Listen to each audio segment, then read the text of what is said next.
The morning I walked out of Hargrove Engineering for the last time, I thought I was stepping into the best chapter of my life. 35 years.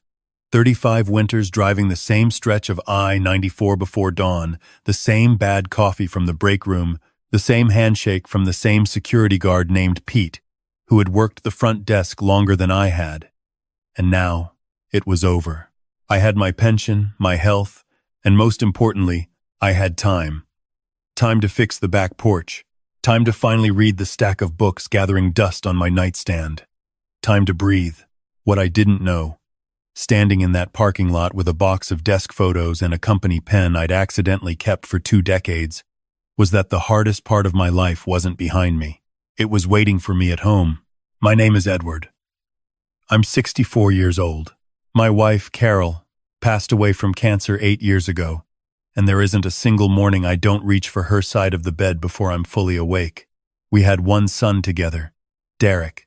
We raised him in a brick colonial in Dearborn, Michigan, the same house Carol and I bought the year after our wedding, the same house where Derek took his first steps across the kitchen linoleum and broke his arm falling out of the oak tree in the backyard. After Carol died, Derek moved back in. He was 24 then, and I told myself it made sense. He'd just broken up with someone, just lost his mother, just needed steadying. That's what fathers do. They steady things. I told myself the same thing the following year, and the year after that. By the time Derek turned 31, he had brought Vanessa into the house. She was younger than him by a few years, loud in a way that filled every room she walked into. And she had opinions about everything, my furniture, my cooking smells, the thermostat, the way I loaded the dishwasher. I kept quiet. She was my son's girlfriend, and I kept telling myself that things would settle, that the two of them would find their footing and eventually their own place. They never looked. What they did find was my credit card number. I'd shared it with Derek once, years ago, for an emergency car repair. I thought nothing of it. I didn't check statements closely enough. I was still working 50-hour weeks, eating lunch at my desk, running numbers on structural load calculations for bridges I'd never cross. By the time I sat down with my bank statements really sat down, I found charges I didn't recognize, restaurants, spa packages, a weekend in Chicago, concert tickets. I confronted Derek about it once, gently, the way I always did everything with him. He said Vanessa had miscommunicated about which card to use. He said he'd pay me back. He gave me $200 in cash the following Friday, and I let myself believe the matter was resolved because I needed to believe it. Because the alternative that my son was stealing from me in my own home was something I didn't know how to hold. So I held on to something easier. Hope. I cut back. I didn't stop them from charging the card again because I didn't want the confrontation, but I adjusted my own spending to compensate. I started buying the off-brand soup, the day-old bread. I told myself it didn't matter, that I wasn't one of those men who needed comfort food, that I was fine. Meanwhile, Derek and Vanessa ate takeout from the Thai place 3 miles away. The good one. The one Carol and I used to save for anniversaries. I watched all of this from behind a newspaper I wasn't really reading. When the retirement date finally came, Derek seemed genuinely happy about it. That surprised me. He hugged me in the kitchen the morning I put in my final notice and said, "Dad, this is great. You deserve it." I felt something loosen in my chest. Maybe I had been reading things wrong. Maybe things would be different now. Vanessa said the retirement party had to be at the house. She said a restaurant would be too impersonal, that my colleagues deserved to see where I really lived, see the man behind the work. I should have known then. She had never once offered to host anything for me, but I was so pleased by the gesture that I stocked the refrigerator, ordered a catered tray of food from the Italian place on Michigan Avenue, and borrowed folding chairs from my neighbor Frank. Frank is 71. He was a machinist for 40 years and has a handshake that could crack a walnut. He's the kind of man who shows up, and he has been showing up at my door since Carol died, with casseroles, with football on TV, with silence when silence was all I needed. He came over the afternoon before the party and helped me set up the folding tables on the back porch. And while we worked, he said, "Ed, you doing all right? You seem like a man who's got something sitting on his chest." I told him I was fine. He gave me a look that meant he didn't believe me, but would let it go for now. About 30 people came. Former coworkers, a few neighbors, my old project manager, Linda, who drove in from Ann Arbor. Carol's sister flew in from Phoenix. I hadn't seen her in 2 years. She stood in the doorway with her arms open, and I had to press my jaw tight to hold myself together. For the first hour, it was wonderful. I stood on the back porch with a beer and watched people fill the yard, and I felt something I hadn't felt in a long time, something close to joy. Linda gave a short toast about a bridge project we'd worked on together in 2009, and people laughed at the right moments. Frank stood by the food table and made sure no one's glass ran dry. Derek was charming. That's one thing I'll say for my son, he can work a room. He circulated with Vanessa on his arm, shaking hands, laughing at stories, playing the role of the proud son with the ease of someone who had practiced. I watched him from across the yard, and for a moment I let myself believe it again, that we were okay, that this was our family. It was Vanessa who said it first. She was standing near the kitchen door with 2 women I didn't recognize, friends of hers who had arrived uninvited midway through the party. I was passing by to refill the chip bowl when I heard her say it, clearly, not lowering her voice at all. Honestly, I'm a little worried. He's going to be home all day now. Every single day. That's going to be a lot. One of her friends murmured something sympathetic. Derek and I have been talking about it, Vanessa continued. We need our space. We need our life. And now, he's just going to be here. She said here the way you'd say it about a piece of furniture that no longer fits the room. I kept walking. I set the chip bowl down on the table. I stood there for a moment with my back to the yard, staring at the kitchen window. And I understood something that had been forming in me for years. Slowly, the way ice forms over a lake, quiet and patient and inevitable. Then Derek found me. He came in through the back door about 20 minutes later, when the crowd had thinned a little and people were sorting into smaller conversations. I was standing by the mantel where Carol's photo sits, the one from our 20th anniversary trip to Asheville. I had my hand on my beer and I was just standing there, looking at her. Derek came to stand beside me. He'd had a few drinks. I could tell by the way his voice came out a little looser, a little larger than usual. Hey, Dad, he said. Linda was saying you actually thought about staying on another 2 years. Is that true? I considered it, I said. But no. He nodded slowly, looking at the photo, and then he said it loud enough that Carol's sister, standing 6 feet away, could hear every word. Probably better you didn't. Honestly, Dad, what would you have even come home to? You've been checked out of this house for years. Mom kept this place alive. Without her, he shrugged. I mean, face it. This house runs because of Vanessa and me now. You're kind of just along for the ride. There was a silence. Carol's sister turned her face away. Frank, across the room, went very still. I looked at my son. He wasn't angry when he said it. He wasn't even trying to wound me. That was the worst part. He said it the way you'd state the weather. Flat, easy, certain. As if it had been true for so long it didn't require any care in the saying. I put my beer down on the mantel next to Carol's photo. Excuse me, I said. I need to get some air. I walked out through the front door. Not the back where the party was. The front. I stood on the porch steps in the September air, and I looked at the oak tree in the yard, the same one Derek had broken his arm falling out of when he was 9, and I stood there for a long time. Frank found me about 10 minutes later. He just stood beside me, the way he does, hands in his pockets, not saying anything at first. I heard it, he finally said. I know. You going back in? I thought about that. I thought about Carol, and the 35 years, and the $200 in cash that was supposed to cover $1,000 in unauthorized charges, and the off-brand soup, and the sound of Vanessa's voice saying he's just going to be here like I was an inconvenience in my own home. Yes, I said, but not for long. I went back in. I shook hands. I hugged Carol's sister. I thanked Linda for making the drive. I smiled, the way you smile when something has shifted inside you, but you're not ready to show it yet. Derek circulated nearby, still charming, still easy, unaware that anything had changed. After the last guest left and Vanessa began complaining about how long cleanup would take, I told them I was tired and was going to bed early. Derek clapped me on the shoulder. Vanessa said something about leaving the leftover food on the counter. I went upstairs. I did not go to bed. I sat in the chair by the window in mine and Carol's bedroom, and I thought through everything slowly and carefully, the way I had thought through load calculations for 35 years. You identify the weight. You identify the structure. You determine what can hold and what cannot. What could not hold. This. I picked up my phone and I called my brother-in-law, Richard. He's a real estate attorney in Columbus, and he'd been gently asking me to take stock of the situation for the better part of 2 years.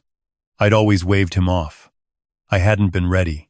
"Richard," I said, "I need you to walk me through my options." He was quiet for a moment. Then, "Okay, Ed. I'm listening." We talked for an hour. I took notes on the back of an envelope. When we hung up, it was past midnight, and I was calmer than I had been in years. The next morning I drove to my bank branch when it opened at 9. I asked to speak with someone about account changes. A young woman named Monica sat with me at a small desk and I explained, quietly and clearly, what I needed. I removed Derek's authorized user status from both credit cards. I changed the PIN on my debit card. I asked Monica to flag any new account applications made from my address for review. She did all of this without blinking. People who work in banks have seen everything. I thanked her and drove home. Derek was in the kitchen making coffee when I walked in. He looked up, surprised. "Didn't hear you leave." "I had some errands," I said. I poured myself a cup from the pot he'd already made and sat down at the kitchen table. He sat across from me, relaxed, scrolling through his phone. "Listen," I said. "I've been thinking about things." "Yeah?" He didn't look up. "I want to talk about the house." That got his attention. He set his phone down. "I've decided to sell," I said. The silence lasted about 3 seconds. Then, "What?" "I've been in this house for 32 years. It's too large for one person, and I've been thinking about something smaller, closer to Richard and Susan in Columbus, maybe in a 5-5+ community." I had rehearsed this. My voice stayed level. "The market's good right now. Richard thinks we could list in 6 weeks. Derek's face went through several things in quick succession. Surprise. Then confusion. Then something harder. "Dad, you can't just we live here. Vanessa and I live here." "I know," I said. "You'll need to make arrangements. Richard says 60 days notice is standard in Michigan, but I want to be fair, so I'll give you 90. 90. He stopped. He stared at me. "Are you serious right now? This is our home." I looked at my son, really looked at him, and I thought about the word "our." I thought about every month he had lived in this house for free. Every dinner I'd cooked that no one thanked me for. The Christmas when Vanessa rearranged the living room furniture without asking me, and I moved it back after they went to bed, and she moved it again the next morning. The Tuesday I came home from a late shift to find they'd had 6 friends over, and the kitchen looked like a college party. "It's my home," I said. Not unkindly, just truthfully. Derek pushed back from the table. He paced to the window and back. "Where is this coming from? Because of last night? Dad, if I said something that upset you, I'm sorry, but this is you. Can't just blow up our lives over one comment." "It wasn't one comment," I said. "And I'm not blowing anything up. I'm making a decision about my own property. You're 32 years old, Derek. You're capable of providing a home for yourself. I should have required that of you years ago." I paused. "That's on me. I waited too long." He called me selfish. He said I was abandoning him. He said Carol would be devastated. That one landed. I won't pretend it didn't. But I thought about Carol, the real Carol, the woman who raised him, who worked a full-time job and still kept this house, and never once let him believe the world owed him anything. And I didn't think she would be devastated. I thought she would be 3 years past tired. Vanessa came downstairs midway through, and the temperature in the kitchen dropped 10 degrees. She was furious in a way that was almost impressive, a perfectly constructed outrage. And she directed it all at me. My ingratitude, my timing, my selfishness, my failure to appreciate everything they had done for this household. I let her finish. Then I said, "I'll put together a list of apartment complexes in the area. Some of them have good move-in specials right now." She looked at me like I had grown a second head. I went upstairs and called Frank to ask if he wanted to get breakfast. The next few weeks were not easy. Derek cycled through anger, then cold silence, then a version of remorse that felt like negotiation, sudden help with yard work, offers to cook dinner, one conversation where he almost said something real before Vanessa called him from the other room and he left mid-sentence. I watched all of it with something that wasn't quite sadness and wasn't quite relief, something between the two. The grief of seeing clearly after a long time of choosing not to. I kept moving forward. I had the house assessed. I called a realtor named Patricia, who had sold 3 houses on our street in the past 5 years. I began quietly sorting through 32 years of accumulated living, separating what was mine and what could go to donation and what needed to be stored. I found Carol's recipe box in the back of the pantry, behind a bag of rice no one had touched in years. I sat on the kitchen floor and read through every index card in her handwriting and cried for about 20 minutes. And then I put the box carefully in a moving carton marked Keep. Frank came over most evenings. He'd sit at the kitchen table and we'd talk, or not talk, or watch the Tigers lose, which they did regularly and without apology. One evening he said, "You ever think you're being too hard on the kid?" "Every day," I said.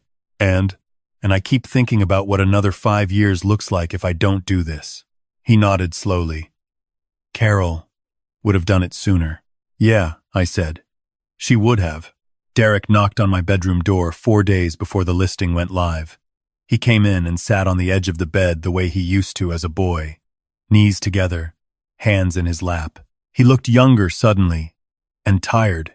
"Dad," he said, "I don't know how to fix this." "I know," I said. "I didn't mean it. What I said at the party. I don't think you're just along for the ride." "I don't." He was quiet for a moment. "I think I've been scared. That you'd retire and I'd have to, I don't know, grow up all the way. And it was easier to make it about you than to look at what Vanessa and I have been doing. This was more than he'd ever given me. I want to be honest about that."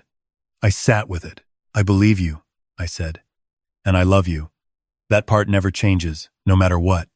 But Derek, you used my credit card. For years.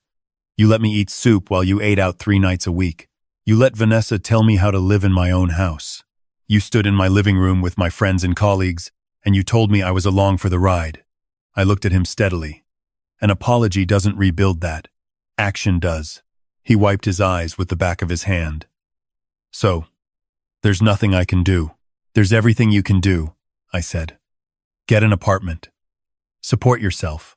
Build a real life. Call me on Sundays. Come to Columbus for Thanksgiving. Prove it over time." He sat there for a while longer. I let him. The house sold in 11 days. I found a 2-bedroom condo in a quiet development 20 minutes from Richard and Susan, with a screened porch facing a small pond and a kitchen with enough counter space to actually cook in. I had the floors refinished. I hung Carol's Asheville photo above the fireplace. I put her recipe box on the shelf above the new counter, where I can see it from the sink.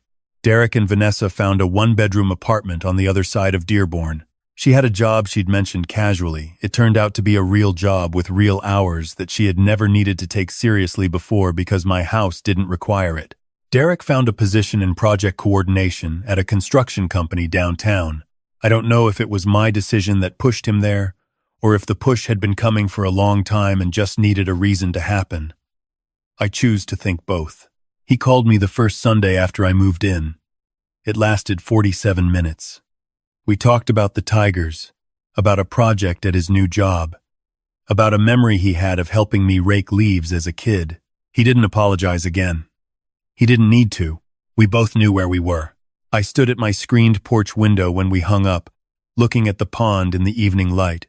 There were 2 geese on the far bank who had apparently decided the pond belonged to them, and I watched them argue about it for a while. There is a version of this story where I stayed, where I swallowed that night the way I had swallowed every night before it, where I told myself it wasn't that bad, that he didn't mean it, that this was just how it was. I know that version well. I lived it for years.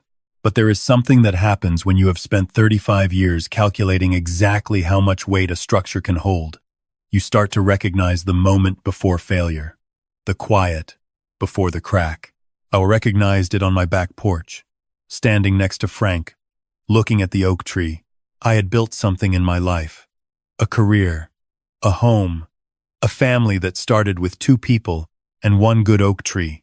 Carol and I had done that together, and when she left, I had held on to everything I could reach. I held on so long, I forgot that holding isn't the same as living. She would have told me that directly, in the kitchen, probably on a Tuesday morning over coffee. She would have set her mug down and looked at me with those eyes and said, "Edward, you are not a guest in your own life. Stop acting like one. I live alone now." That's the part people think should be the sad part. It isn't. I wake up in the morning and the house is quiet in a way that belongs to me. I cook what I want to eat. I read until midnight if I feel like it. I have Frank over on Sunday afternoons and we watch football and disagree about everything, and it's the best 4 hours of my week. Carol's sister calls from Phoenix on Thursdays. I signed up for a woodworking class at the community center and I am, by all objective measures, terrible at it. And I go every single week. Last month I drove back to Dearborn and had lunch with Derek. Just the 2 of us, at a diner on Michigan Avenue. The kind of place with coffee and ceramic mugs and pie under a glass dome on the counter. We split a piece of cherry pie, and he told me about a project he was proud of, and I told him about a bench I was building that kept going sideways, and we laughed in the way we hadn't laughed in years. When we stood up to leave, he said, "Dad, just that, first. Then, I know I cost you a lot. I'm sorry." I put my hand on his shoulder. "Don't cost me anything going forward," I said. "That's all I need." He nodded. He paid the check before I could reach for my wallet, and I let him. Walking back to my car in the October cold, I thought about what it means to be a father. The years when it looks like sacrifice, and it is sacrifice. Real and heavy, and the moment when you finally understand that sacrifice without a boundary isn't love. It's just disappearing. Carol knew that. She tried to show me. I just needed to stand in a parking lot at 64 years old, with a box of desk photos and a stolen company pen, before I was finally ready to learn it.